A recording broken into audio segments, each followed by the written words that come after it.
아멘.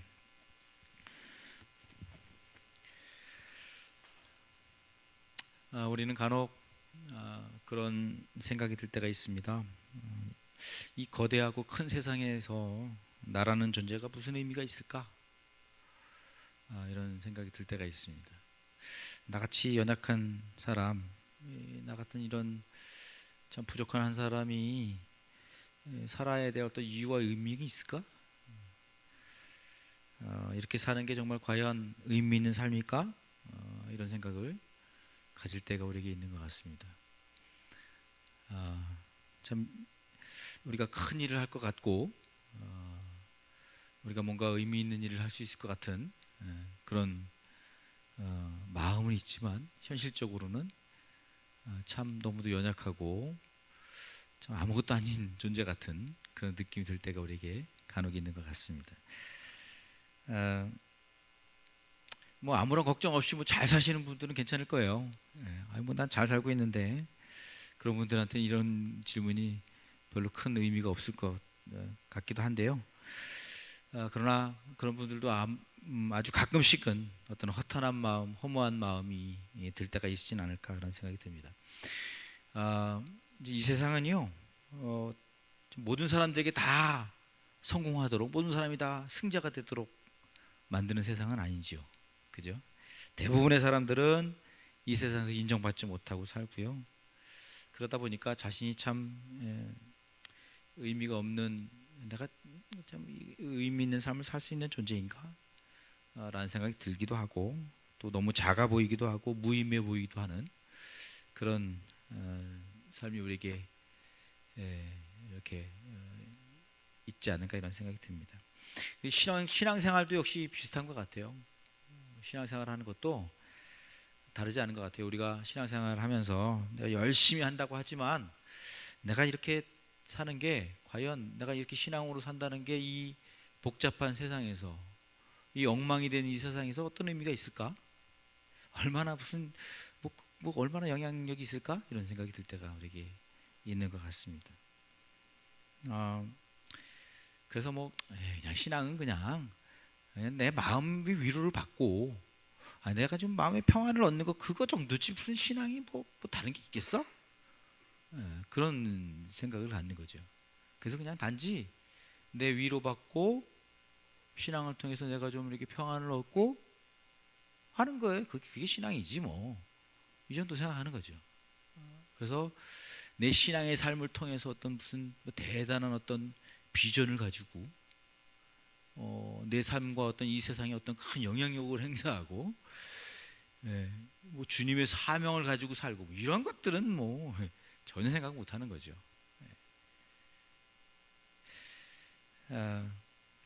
이 시대가 워낙 개인주의적인 시대잖아요. 그래서 그냥 나만 잘 살면 되고, 나만 성공하면 되고, 나만 좀 평안하면 되고, 뭐 다른 사람 상관없고, 뭐 이 사회 이 세상 다 어쨌든 상관없어. 그냥 나만 좀 잘 되면 되지 하는 생각이 우리 안에 팽배해 있는 생각이죠. 그래서 기껏해야 뭐 교회 다니면서 우리 교회 그냥 좀 잘 돼서 우리 교회 좀 부흥해서, 부흥한다는 건 영적인 부흥보다는 숫자적인 부흥, 이렇게 숫자적으로 좀 부흥을 해서, 그래서 뭐 그냥 조금 좀 이렇게 좀 구제하고 또 뭐 이렇게 좋은 일 하는 거, 뭐 선교하는 거, 그런 일에 좀 하면 되지 뭐.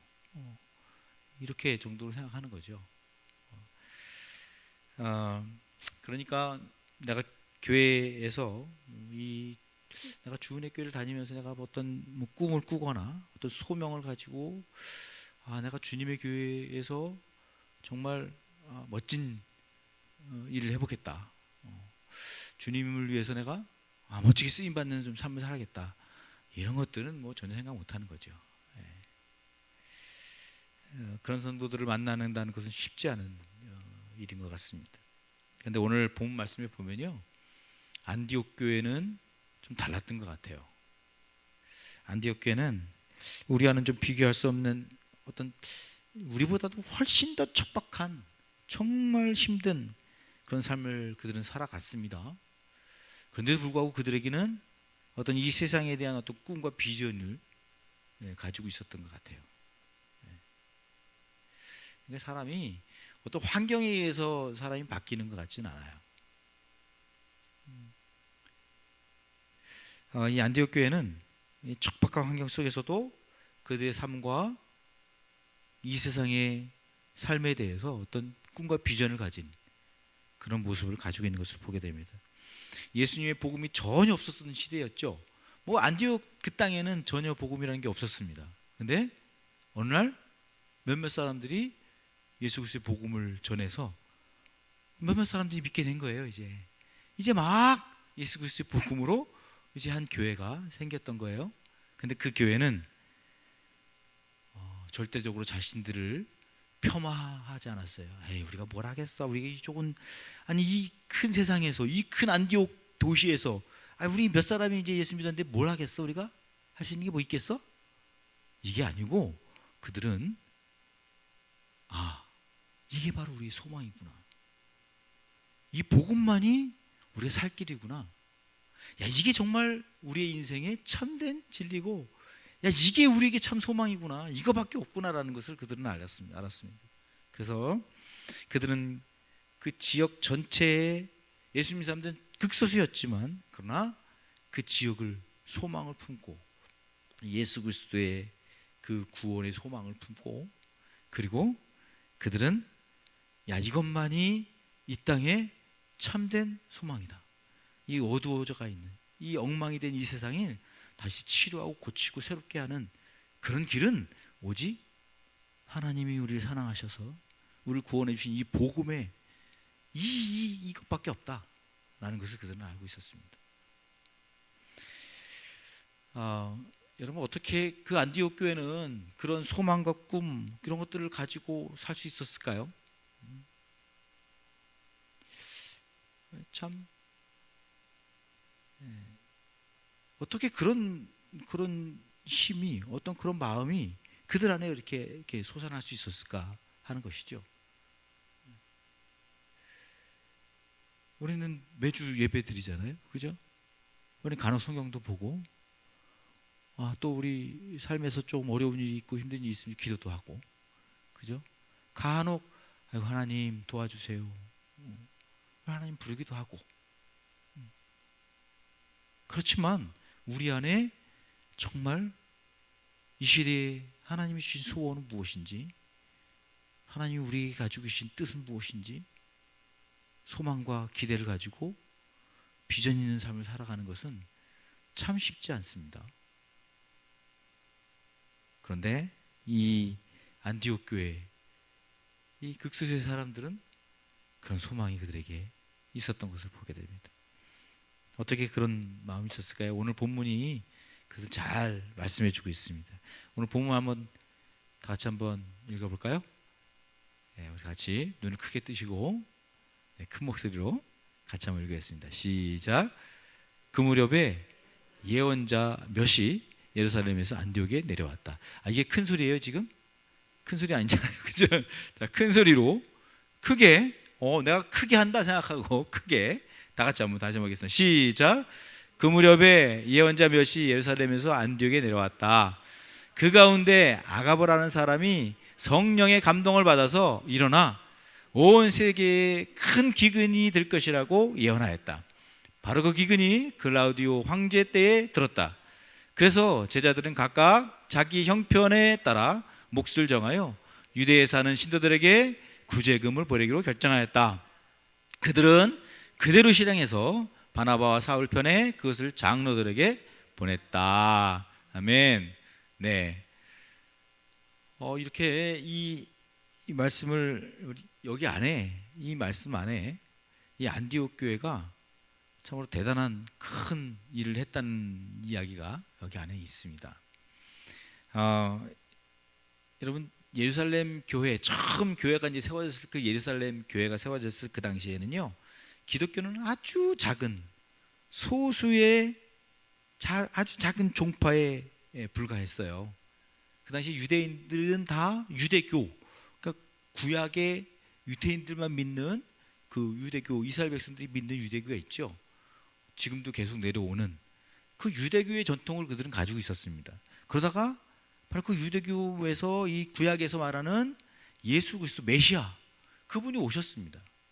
근데 그 예수 그리스도를 믿는, 예수가 구원주라는, 예수님이 십자가에 죽으신 것이 곧 우리 죄를 대신해서 십자가에 죽으신 것이고, 그 주님 때문에 우리는 이 죄악된 세상에서, 죄악 가운데 사는 우리가 예수 그리스도를 통해서 구원받는다는 이 믿음은 극소수의 사람들에게만 있었어요. 모든 유대인이 다 믿는 것이 아니었습니다.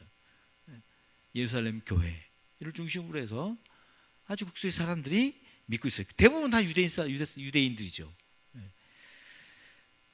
그렇지만 하나님은 그 유대인들을 통해서 바로 이 예수 그리스도의 복음이, 예수 그리스도를 통한 구원의 복음이 온 세상 모든 사람들에게 전해지기를 원하셨습니다.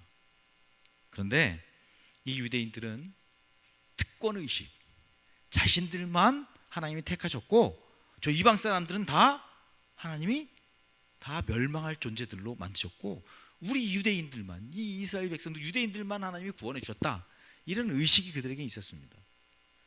예수 그리스도를 믿음에도 불구하고 유대인들은 더하고 예수 그리스도를 믿는 믿음의 사람들도 여전히 유대교인들만 구원을 받는다고, 유대인들만 구원받는다고 그렇게 생각을 했던 것입니다. 그래서 그들은 예수님을 믿지만 벽이 있었습니다. 벽, 이방인과의 벽이 있었습니다. 그래서 넘어갈 수가 없었습니다. 그래서 오직 유대인들만 구원을 얻고 이방 사람들은 다 개 돼지고 저러다가 그냥 죽을 거다, 이런 생각을 가지고 있었어요. 그걸 넘어갈 수 없었습니다. 하나님은 이 유대인들을 통해서 예수 그리스도의 복음이 온 세상에 퍼져서 오직 예수 그리스도의 복음만이 이 땅의 소망이라는 것을 주님은 가르치시기 원하셨습니다. 그런데 그것을 유대인들이 하지 못한 것이죠. 우리가 성경을 읽다 보면 이 사실에 대해서 이 말씀하시는 말씀들이 있습니다. 로마서 1장 16절 말씀 보면 이렇게 얘기를 하고 있어요. 한번 보겠습니다. 같이 한번 읽어볼게요. 아까처럼 우리 크게 한번 눈을 크게 뜨고 내가 크게 읽는다 생각하시고 읽어보겠습니다. 시작. 나는 복음을 부끄러워하지 않습니다. 이 복음은 유대 사람을 비롯하여 그리스 사람에게 이르기까지 모든 믿는 사람을 구원하는 하나님의 능력입니다. 아멘. 이 말씀을 보면 모든 사람을 구원하는 하나님의 능력, 그게 뭐예요? 복음이에요. 복음이 뭐예요? 예수 그리스도가 우리와 십자가에 죽으셨다는 것입니다. 그 예수 그리스도를 통해서 우리는 구원받는다는 것입니다. 그 말씀은, 그 복음은 모든 사람이에요. 모든 사람이 다 구원을 얻는 하나님의 능력이에요. 그래서 유대인뿐 아니라 그 앞에 보면 이 복음은 유대 사람을 비롯하여 그리스 사람에게 이르기까지. 그리스 사람의 헬라 시대잖아요. 그 시대가 헬라 시대, 헬라 시대. 그 모든 민족을 얘기하는 거예요. 모든 사람들이에요. 다 구원 얻는 거예요. 그런데 이스라엘 백성들은 자기들만 구원한다고 얘기한 것입니다. 여기서 벗어나지 않았다는 것입니다. 그래서 사도 바울은 계속적으로 이 이야기를 하는 거예요. 이 벽을 넘어가야 된다. 이 벽을 허물고 모든 사람이 구원 얻는다고 우리는 선언하고 모든 사람이 구원 얻는 그것을 우리가 감당해야 된다는 것을 사도 바울이 계속 얘기하는 것입니다.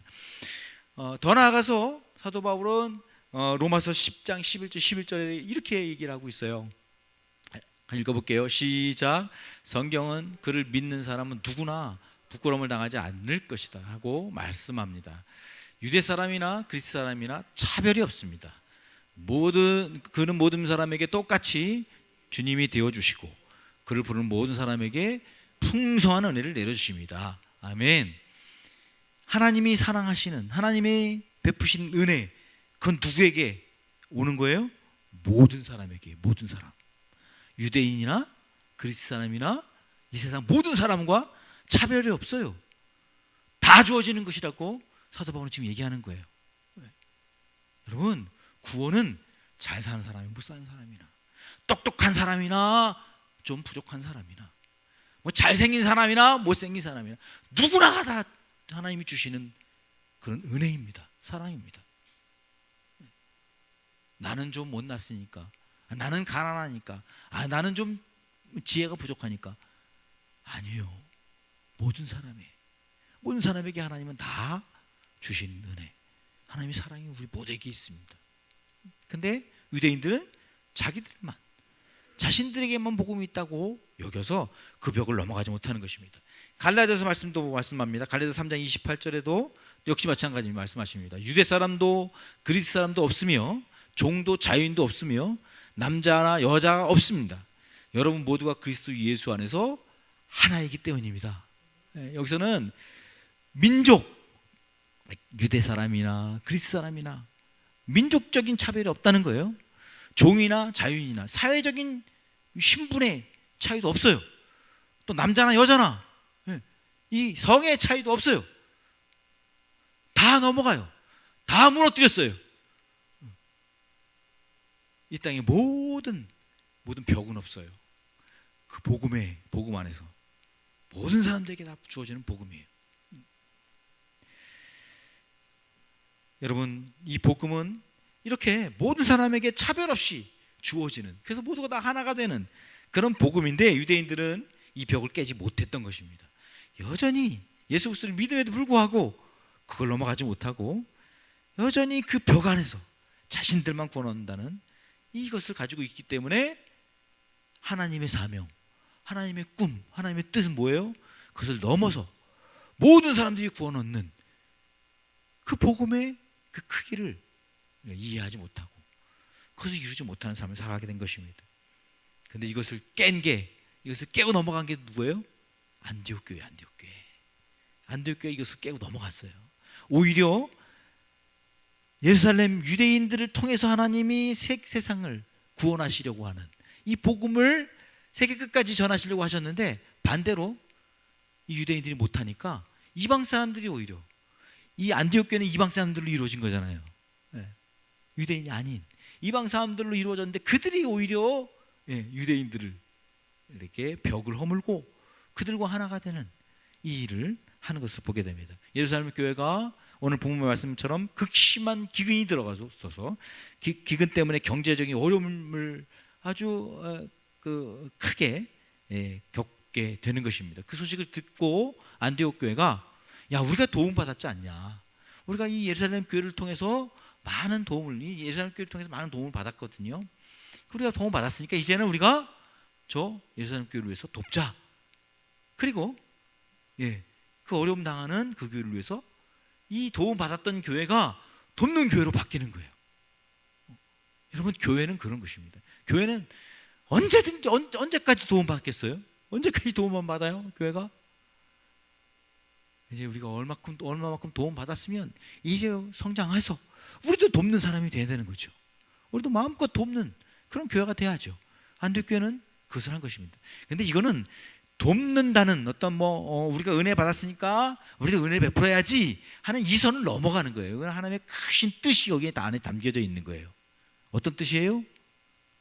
벽을 허무는, 복음의 벽을 허무는, 민족 간의 남녀, 노예와 주인, 사신분, 그 모든 것들 다 뛰어넘는 모든 사람이 다 같이 그리스도 안에서 예수 그리스도의 복음으로 구원받고 하나가 되는, 이것을 안디옥 교회가 이루는 그런 일을 한 거예요. 이게 바로 그 일이라는 것을 보여주는 것입니다.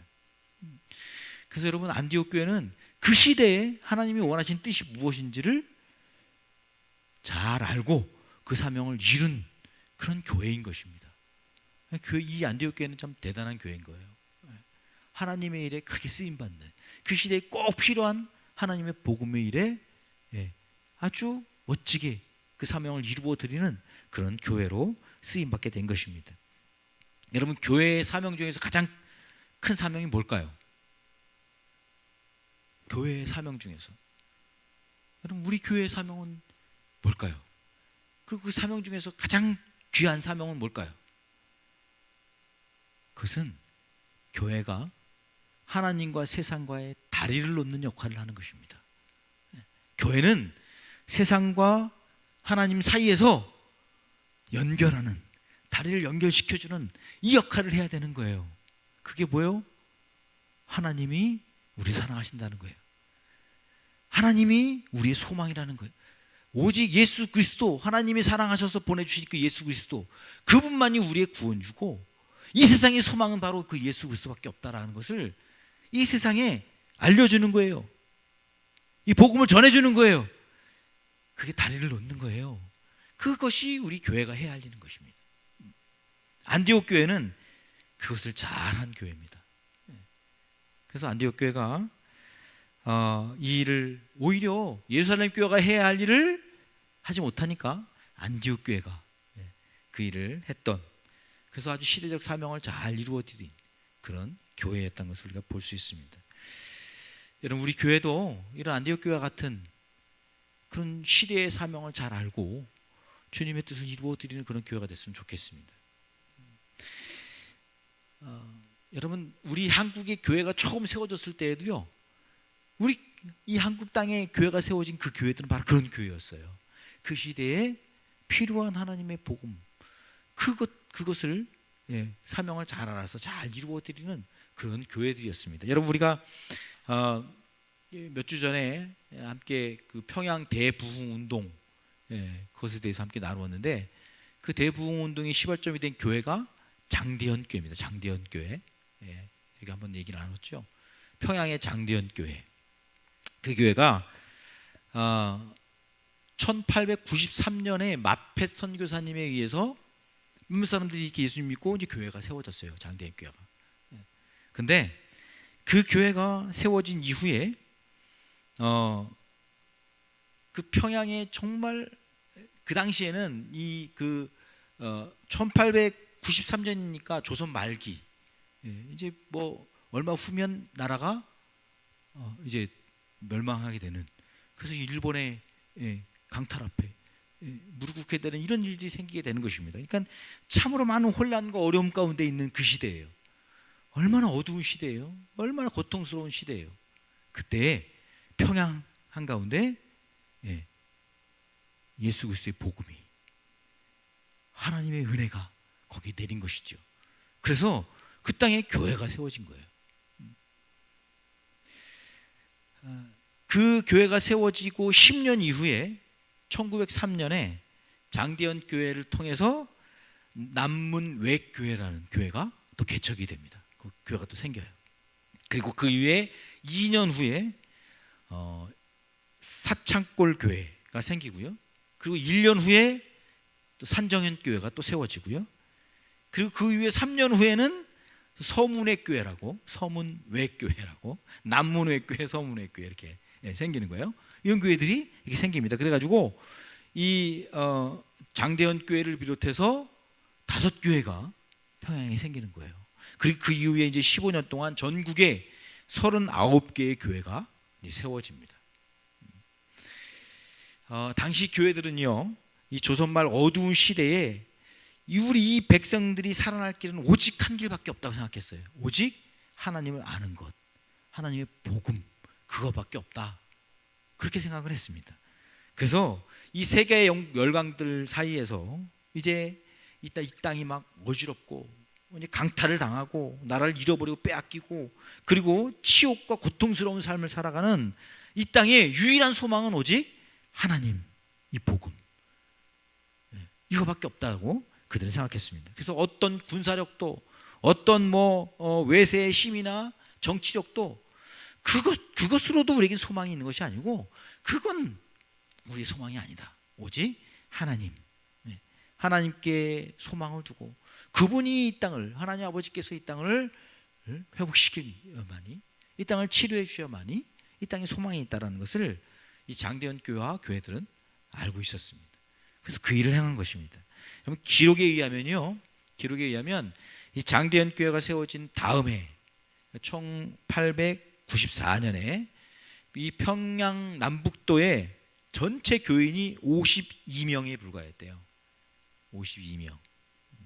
근데 10년이 지난 이후에 평양과 또 황해도 여기에 10,000명이나 되는 성도들이 생겼습니다. 10년 사이에. 이들은요, 열심히 소망이 되신 하나님, 우리가 믿는 그 예수 그리스도, 그분의 복음을 전하는 일에 열심을 냈던 것입니다. 그들은 자신들이 믿는 하나님 예수님을 그들은 열심히 전했던 것입니다. 이것만이 이 땅의 소망이라고, 이것만이 이 땅의 살 길이라고 그들은 믿었던 것입니다. 여러분, 우리의 소망은 어디에 있습니까? 여러분의 소망은 어디에 있어요? 돈 많이 버는 데 있습니까? 자식들 잘 되는 데 소망이 있으십니까? 우리가 기대하고 소망하는 게 이루어지면 그러면 내 삶, 내 인생은 행복해지는 것입니까? 여러분, 우리의 삶의 소망은 누굽니까? 장대현 교회는 안디옥 교회와 같은 이런 시대적 사명을 잘 감당하는 멋진 교회였습니다. 우리 시대에도 이런 교회들이 필요합니다. 우리 주은혜 교회를 비롯해서 많은 교회들이 바로 이 장대현 교회와 같은 교회, 안디옥 교회와 같은 교회가 우리에게 필요합니다. 그런데 왜 그런 교회들은 이 땅에 잘 세워지지 않을까요?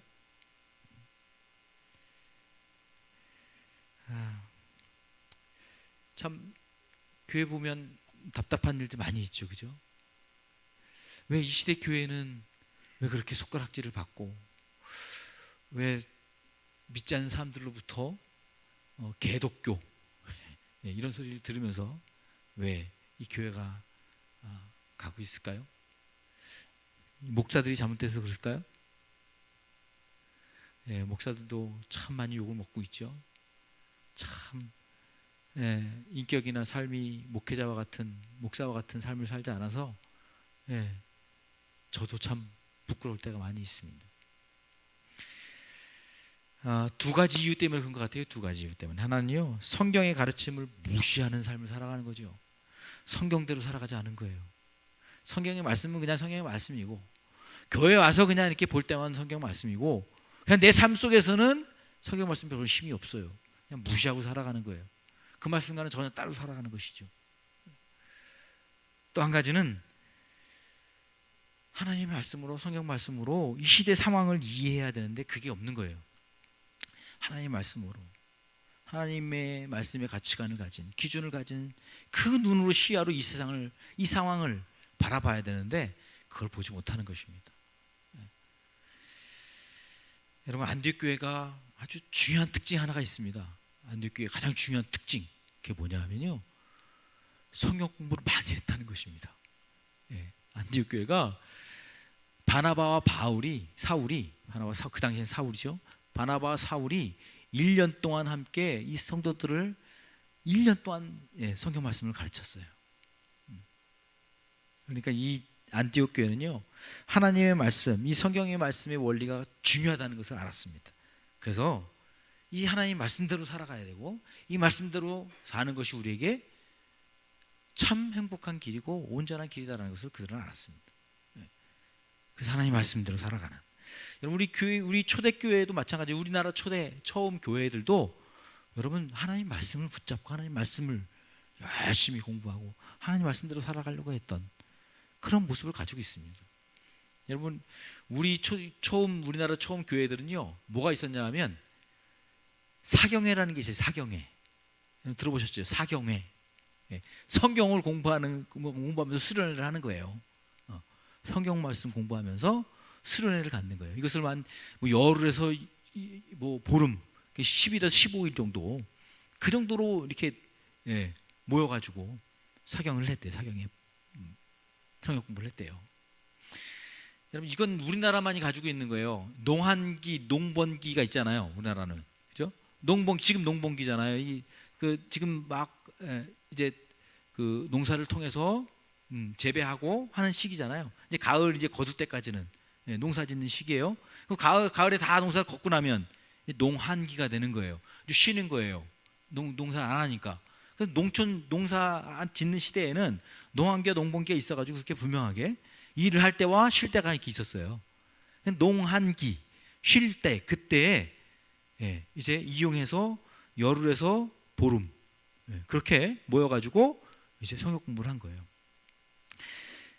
그 당시에는 겨울이겠죠. 한 영하 10도, 20도 되는 그런 추위에도 불구하고 100km, 뭐 200km, 300km 그 먼 길에서도 성역 공부를 하러, 이 사경회를 참여하러 이제 평양으로 온 거예요. 평양으로 이제 짐을 싸들고 먹을 거 싸들고 그렇게 와서 뭐 그 당시에 무슨 여관이 있었겠어요? 여관 없죠. 무슨 호텔이 있었겠어요? 여관도 없는데 무슨 호텔이 있었겠어요? 그런 거 없어요. 그냥 땅바닥에서 그냥 추위를 무릅쓰고 그리고는 그냥 거기서 밥 해 먹으면서 성역 공부를 하는 거예요. 참여하는 거예요. 여러분 그 1907년 그 대부흥이 일어나는 그 당시 1월에 있었던 그 사경회에는요 무려 몇 명이 참석했냐? 전국에 1,500명이 참석했대요. 그 당시에 1,500명이 이제 사경회를 참석한 거예요. 너무 많은 사람이 참여해서 평양에 있는 사람들은 낮에만 참여하고 저녁에는 참여하지 못하도록, 저녁에 너무 많은 사람이 많으니까 저녁에는 이렇게 외지의 사람들이, 멀리 온 사람들이 참여하고 낮에는 그래도 이제 뭐 밖에 이렇게 주위에 이렇게 있어도 좀 들리니까 그렇게 참여하게 했고요. 그리고 여자들은 다 그냥 주위에 있는 집들에 가서 성역 공부를 하고 그렇게 하도록 했다고 합니다. 그렇게 성역 공부를 하고 나서는 이제 공부한 그걸 가지고 각 지역에 가서 자기들끼리 또 작은 사경회를 또 한 거예요. 그렇게 열심히 성경 공부를 한 거예요. 왜 그렇게 열심히 성경 공부를 했을까요? 왜 그랬을까요? 그 이유는 뭘까요? 이 성경을 통해서 만나는 그 하나님만이 이 민족의 소망이라는 것을 그들은 알고 있었던 것이죠. 성경 말씀을 통해서 하나님을 알아가고 그 하나님이 바로 우리의 소망이라는 걸 알았어요. 하나님이 우리 얼마나 사랑하시는지, 하나님이 우리에게 얼마나 큰 기대를 가지고 계시는지, 하나님이 우리에게 얼마나 큰 은혜를 주시고 복을 주시기 원하시는지, 이런 것들을 하나님 말씀을 통해, 성경 말씀을 통해서 이렇게 발견해 가는 거예요. 야, 이것만이 소망이구나. 이것만이, 오직 하나님 말씀만이 우리에게 소망이다, 이런 것을 그들은 알고 있었던 것이죠. 여러분, 성경을 통해서만이 우리 하나님을 알아요. 세상은 아무리 눈 씻고 찾아봐도 하나님 만날 수 없어요. 하나님 만나지 못해요. 거기서 어떻게 하나님의 사랑을 알아요? 거기서 어떻게 하나님의 은혜를 알아요? 하나님이 우리에게 가지고 있는 기대를 어떻게 우리가 들을 수 있어요? 성경 말씀만이, 하나님 말씀만이 그것을 우리에게 가르쳐줘요. 그래서 우리가 다른 데 소망을 두지 않고 하나님께 소망을 둔다. 하나님이 나의 소망이다, 하나님이 나의 삶의 중심이다라고 생각한다면 하나님의 말씀을 통해서, 성경 말씀을 통해서 얻는 것입니다. 저 여러분이 이렇게 하나님 말씀을 통해서 하나님의 은혜를 알고 하나님이 우리를 얼마나 사랑하시는지, 하나님 얼마나 우리를 사랑하시는지, 얼마나 하나님 우리에게 큰 기대를 가지고 계시는지, 이런 것들을 알게 되면 우리는 그 시야를 가지고 세상을 보게 되는 거예요. 그 시야를 가지고 하나님이 가진 꿈과 기대를 가지고 이 세상을 바라보게 되는 거예요. 그리고 이 세상 상황들을 그것으로 이해하기 시작하는 것입니다. 그게 우리에게 나타나야 되는 거거든요. 그런데 우리도 똑같이 세상 사람과 똑같이 별다르지 않게 그냥 세상을 세상으로 바라보는 이런 시야로 갖는다는 건 내가 하나님 말씀 가운데 거하지 않는다는 것입니다. 그러니까 이 세상은 그저 그냥 이렇게 살다 끝나는 거지 뭐. 뭔 기대가 있겠어? 내가 좀 뭐 열심히 산다고 해서 무슨 의미가 있겠어? 내가 좀 가치 있는 인생, 좀 뭐 보람 있는 삶을 산다고 해서 뭐 무슨 영향이 있겠어? 이런 똑같이 그냥 살아가는 것이죠. 아주 비관적이고 아주 좀 열등감이 강한 그런 삶으로 우리는 살아갈 수밖에 없는 것입니다. 근데 여러분, 우리는요 성경의 가르침을 있는 그대로 받아들이게 되면 여러분, 우리 이 개인적인 유익을 위해서 내가 잘 되고 내가 뭐 성공하고 이런 것들로 내가 성경을 바라보면 그건 뭐 깨닫지 못하지요. 그러나 정말 성경을 있는 그대로, 하나님 말씀 있는 그대로 바라보고 그것을 받아들이고 그것을 내 삶의 유익으로 삼고 그러고 살아간다면 이 현실 세계를 여러분 우리가 하나님의 눈으로 바라보게 되는 거죠. 그래서 이 절망적인 세계를 하나님이 고칠 수 있다. 이 어두운 세상은 하나님이 소망이다. 이런 눈으로 우리가 바라볼 수 있습니다. 하나님께서 이 땅을 고치시면 이 땅은 고침받을 수 있다. 하나님께 오는 방법밖에 없다라는 것, 하나님께 돌아오면 된다, 이런 소망을 우리는 가지게 될 수 있는 것입니다. 여러분, 우리가 개인적인 성공 문제, 복받는 문제, 내가 어떻게 하면 잘 살 것인가, 여기에만 우리가 집중하게 되면, 그러면 하나님이 이 깨어진 세상에 하나님이 어떤 소망을 가지고 계시고 어떤 기대를 가지고 계시고 어떻게 또 우리를 통해서 이 세상을 하나님이 새롭게 변화시키시길 원하시는지, 이 꿈들은 우리가 받기 어려운 것입니다. 여러분, 그럼 우리가 이 시대의 사명은 뭘까요? 우리가 감당해야 할 사명, 그것은 무엇일까요? 그것은요, 우리가 늘 해왔던 것입니다. 복음을 전하는 것입니다. 복음을 사람들에게 알리는 것입니다. 다리 역할을 하는 것입니다. 여러분, 이 땅은요 정말 불안하고 위험한 세상입니다. 얼마나 불안하고 위험해요, 그죠? 지금 전쟁은 계속되고 있죠. 또 사건 사고들은 계속 일어나고 있죠. 이 자연재해, 이 기후 변화로 인한 자연재해, 이거는요 이 시작에 불과해요. 시작에 불과해요. 이거는 뭐 이제 엄청난 변화를 가져올 거고요, 엄청난 재앙을 우리에게 가져올 것입니다. 세상은 이렇습니다. 우리가 사는 세상은 이렇게 복잡하고 어렵고 어둡고 힘든 상황 가운데로 계속 가고 있습니다. 이런 세상 속에서 교회의 사명은 무엇이냐면, 하나님은 살아계시다는 것입니다. 하나님 우리 가운데 살아계시고, 하나님은 모든 사람이 하나님께로 돌아오면, 그러면 이 세상은 소망이 있다는 것입니다. 이 어두운 세상에도 소망은 있다는 거예요. 하나님께 돌아오면, 하나님이 고치시고 만지시면 이 땅에도 소망은 있고, 이 땅에도 여전히 하나님이 가지신 꿈과 기대는 이루어지고 있다는 것입니다. 그래서 여러분, 하나님께 돌아오는 삶을 살아가는, 돌아와서 주님과의 온전한 관계 가운데 살아가는 삶은, 그 삶은요 의미 있는 삶, 가치 있는 삶을 충분히 살아갈 수 있습니다. 우리는 그것을 세상에 전하는 것입니다. 이것이 우리 교회의 사명입니다. 그리고 또 우리의 사명은 뭐냐면, 진실한 공동체를 이루며 살아가는 것입니다. 진실한 공동체. 오늘날 우리 교회는요 그냥 예배 드리는 것으로 다인 줄 알고 살아가는, 그러니까 예배 드리는 집단으로 전락했다는 사실입니다. 그냥 주일날 한번 모여서 예배 드리는 집단, 그게 꼭 교회라고 생각을 합니다. 아니요, 그렇지 않습니다.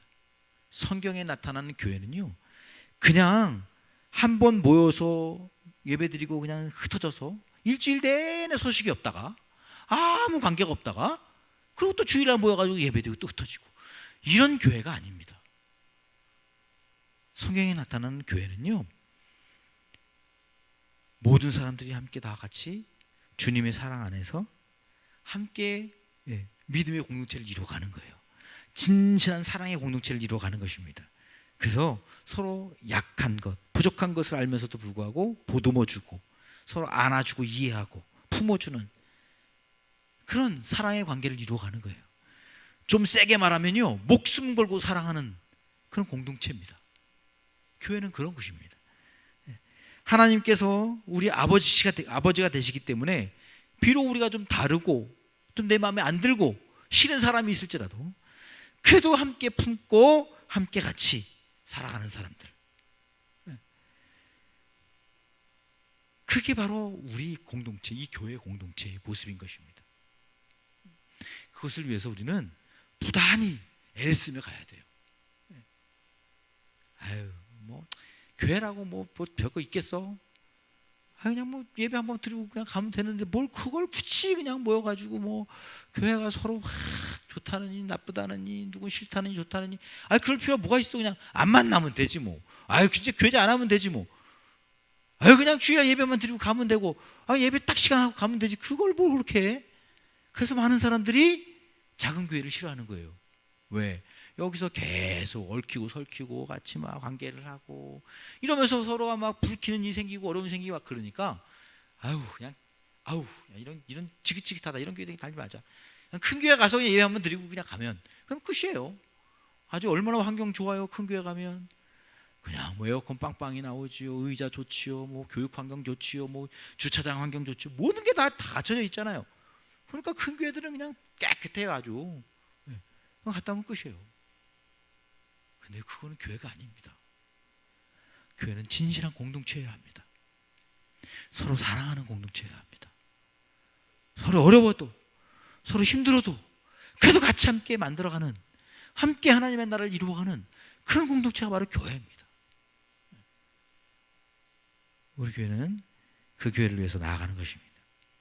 그리고 또 이 시대가 원하는 우리 교회가 감당해야 할 그런 사명은 뭐냐면요, 성경에서 배운 대로 이 세상에 살아가는 거예요. 그냥 교회 안에서만 배워서 교회 안에서만 사는 게 아니고요, 교회 안에서 배운 걸 가지고 세상에 나가서 신앙인으로 살아가는 거예요.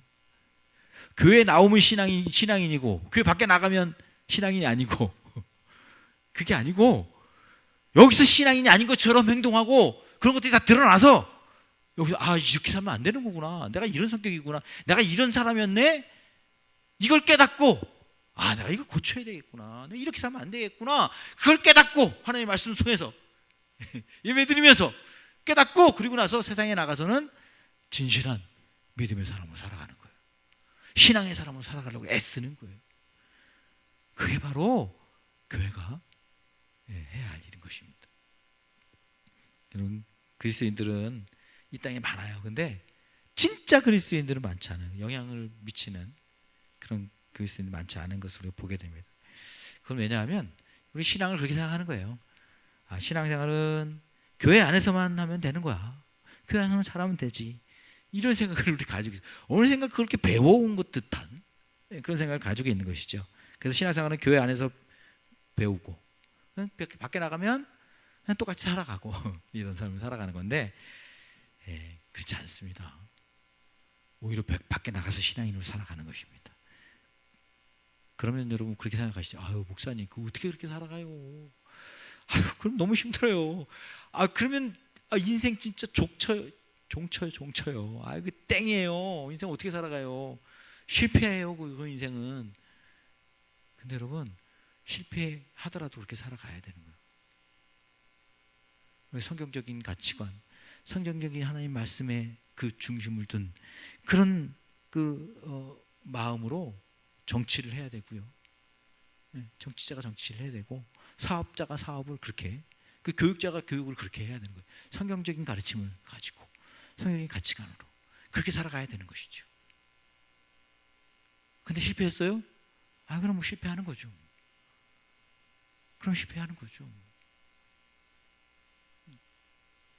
근데 하나님이 그냥 그렇게 두실까요? 안 그렇다고 생각합니다. 하나님 그러시지 않더라고요. 진짜 진실하게 하나님 말씀 가지고 믿음으로 살아가는 그 싸움을 싸우는 사람들을 하나님 그냥 두시지 않으세요. 하나님의 놀라운 축복과 놀라운 은혜를 주님이 베풀어 주신 것을 우리가 보게 됩니다. 여러분, 주님을 기대하십시오. 하나님이 우리를 통해서 하나님 진실한 믿음으로 애쓰며 살아가는 사람들을 하나님이 결코 하나님이 그냥 두지 않으시고요, 하나님이 크게 쓰시고 또 축복해 주실 줄 믿습니다. 여러분, 우리 인생은 성공이 목적이 아닙니다. 우리는 다 성공하는 것이 목적이라고 생각하잖아요. 예수 그리스도를 믿으면 성공해야지, 예수 그리스도를 믿으면 실패해가지고 손가락질 받으면 안 되지, 우리 그게 두렵죠? 아니에요. 여러분, 성경 말씀에 보세요. 그럼 예수님이 죽으시지 말으셨어야지, 십자가에. 예수님이 손가락질 받으셨잖아요. 저 자신도 구원 못하는, 십자가에 그냥 그 저주를 받은 죽음을 죽는 그런 예수님이 그런 분이었어요. 그러지 마셔야 되지요, 그러면 예수님이. 그리고 그 예수님을 따르다가 죽어가는 많은 순교자들, 스데반이나 베드로나 사울이나 바울이나 다 이 사람들이 비참하게 다 죽었어요. 비참하게 거꾸로 십자가에 못 박아 죽었고, 돌 맞아 죽고, 또 목을 잘라서 죽고, 다 비참하게 죽었어요. 그럼 다 손가락질 받아야죠. 안 그렇잖아요. 성경은 안 그래요. 그걸 실패라고 말하지 않아요. 주님 말씀대로 신앙으로 살다가 정말 그렇게 살아가는 삶을 그 실패했다고 말씀하지 않아요. 여러분, 우리는 성공을 위해 살아가는 사람들이 아닙니다. 우리는 우리 인생의 목표와 목적은 주님의 뜻을 이루는 삶을 살아가는 것입니다. 하나님이 기뻐하는 삶을 살아가는 것입니다. 주님이 원하시는 삶을 살아가는 것입니다. 네. 그러다 성공할 수도 있고요, 그러다 실패할 수도 있고요, 그러다가 멋진 인생을 살아갈 수도 있고, 세상 사람들이 보는 손가락질 받는 인생을 살아갈 수도 있는 것입니다. 하나님 앞에서 인정받으면 되는 거죠. 네. 하나님께 인정받는 삶을 저와 좀 살았으면 좋겠습니다. 그래서 이 땅 위에서 정말 주님의 뜻을 이루며 살아가는 우리의 인생이 되기 원하고, 우리 주님의 은혜, 주은혜 교회 성도님들이 다 되기를 간절히 바랍니다. 예, 우리 더 있는데요, 이것으로 말씀을 마치도록 하겠습니다. 기도하겠습니다. 우리 함께 이 시간에 기도하겠습니다.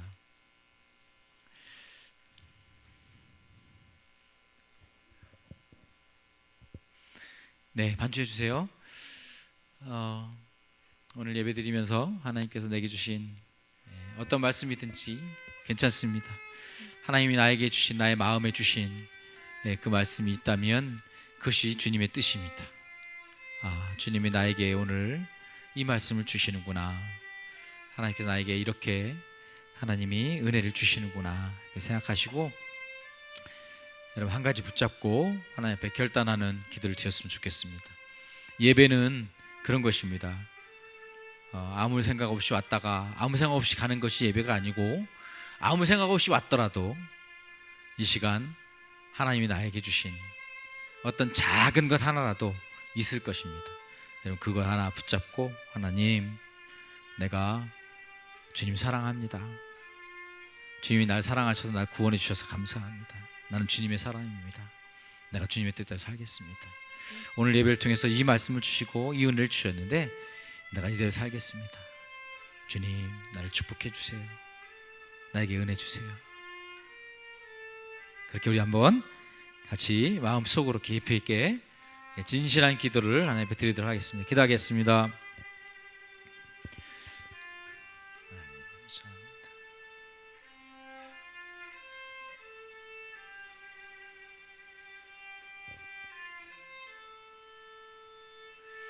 주님 도와주십시오.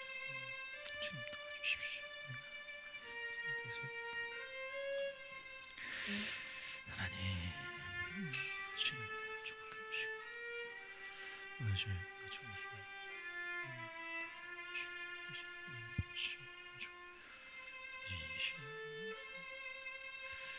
주님 말씀 통해서 사실 주님 손, 주님 손, 주님 이렇게 되겠습니다.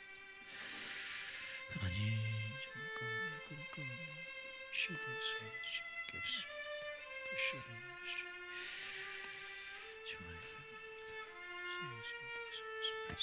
그 시대는 정말 주님 주시옵소서. 감사합니다. 예수님의 이름으로 기도합니다. 아멘. 네, 이제 우리 다 같이 일어나셔서 우리 마지막으로 이 찬양 함께 하고요, 그리고 예배를 마치겠습니다. 우리는 주의 백성이오니 주의 그 크신 이름 선포합니다. 우리 이 찬양 함께 찬양하겠습니다.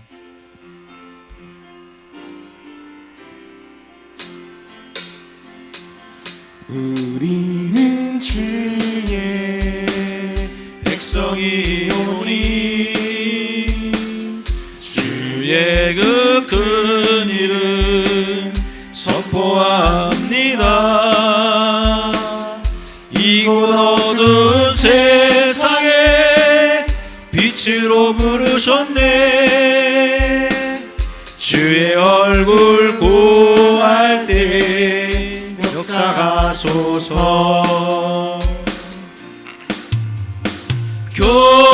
교회를 세우시고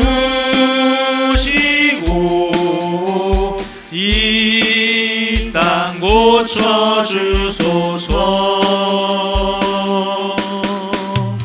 주님 나라 임하시고 주 뜻 이루어지라. 한 번 더 하겠습니다. 우리는 주의 백성이오니 우리는 주의 백성이 오니 주의 그 큰 일을 선포합니다.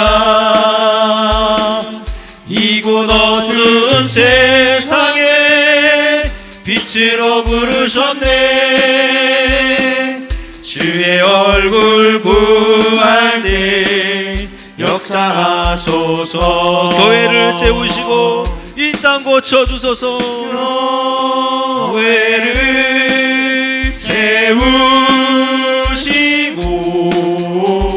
이 땅 고쳐주소서.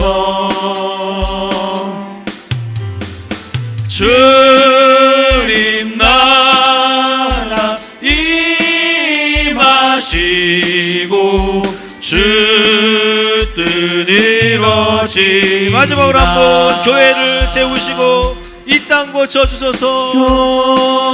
교회를 세우시고 이 땅 고쳐주소서. 주님 나라 임하시고 주 뜻 이루어지리이다.